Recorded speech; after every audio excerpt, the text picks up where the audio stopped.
شیخ صاحب میرے ہاتھ میں اس وقت ایک کتاب ہے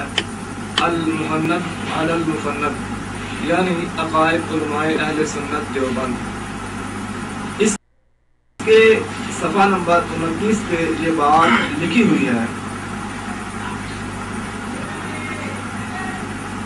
کہ ہم اور ہمارے مشائخ اور ہماری ساری جماعت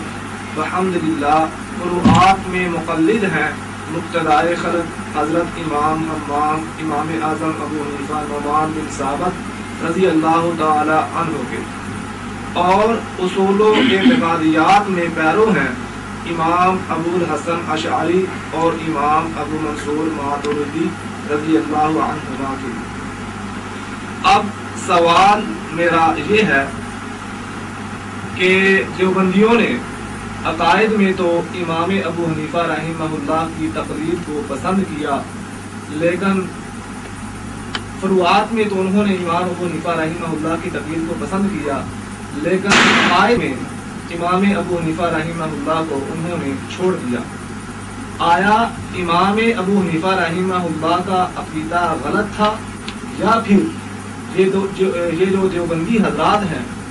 انہی کا عقیدہ غلط ہے؟ اس کے متعلق تھوڑی سی وضاحت فرما لیجیے۔ دیوبندیوں نے امام ابو حنیفہ رحمہ اللہ کی جو عقائد میں تقلید نہیں کی اور نہیں کرتے، اس وجہ سے کہ امام ابو حنیفہ رحمۃ اللہ علیہ کا عقیدہ قرآن اور حدیث کے مطابق تھا۔ تو چونکہ عقائد میں جن ائمہ کی انہوں نے تقلید کی ہے ان کے عقائد کفریہ اور شرکیہ تھے، تو وہ صوفی تھے، اس وجہ سے انہوں نے اس کفر اور شرک کو اپنایا، اور عقائد ان دیوبندیوں کے غلط ہیں۔ امام ابو حنیفہ رحمۃ اللہ علیہ کے عقائد قرآن اور حدیث کے موافق تھے، تو امام صاحب کے عقائد تو ٹھیک تھے، لیکن ان دیوبندیوں کے عقائد یہ کفریہ اور شرکیہ ہیں۔ تو امام صاحب کی تقلید عقائد میں اس وجہ سے نہ کی کہ ان کے عقائد ان کے مزاج کے خلاف تھے اور ان کے تصور کے خلاف تھے، اس وجہ سے امام صاحب کے عقائد کو انہوں نے چھوڑ دیا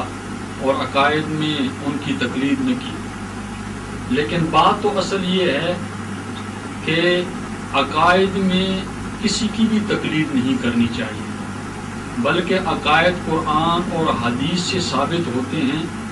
اور اسی کے مطابق عقیدہ بنا لینا چاہیے۔ عقائد میں اور اصول میں کسی کا مقلد انسان کو نہیں بننا چاہیے۔ ہاں، فروعات میں اگر ایک محدث، ایک فقیہ اور ایک امام قرآن اور حدیث کی ایسی تشریح کرتا ہے کہ وہ صحیح ہوتی ہے تو اس کو ماننا چاہیے، لیکن عقائد کے لیے تو قرآن اور حدیث کافی ہیں، اور قرآن اور حدیث سے جو عقیدہ ثابت ہو اسی کے مطابق انسان کو اپنا نظریہ اور عقیدہ بنا لینا چاہیے۔ لیکن انہوں نے جو فرق کیا ہے کہ عقائد میں امام صاحب کی تقلید انہوں نے نہ کی اور اشعری وغیرہ کی انہوں نے تقلید کی عقائد میں، تو امام صاحب کے عقائد چونکہ صحیح تھے، ان صحیح عقائد کو اگر یہ اپنا لیتے تو یہ بھی صحیح عقائد والے کہلاتے، لیکن اب ان کے عقائد کفریہ اور شرکیہ ہیں اور امام صاحب کے عقائد قرآن اور حدیث کے، یعنی دوسرے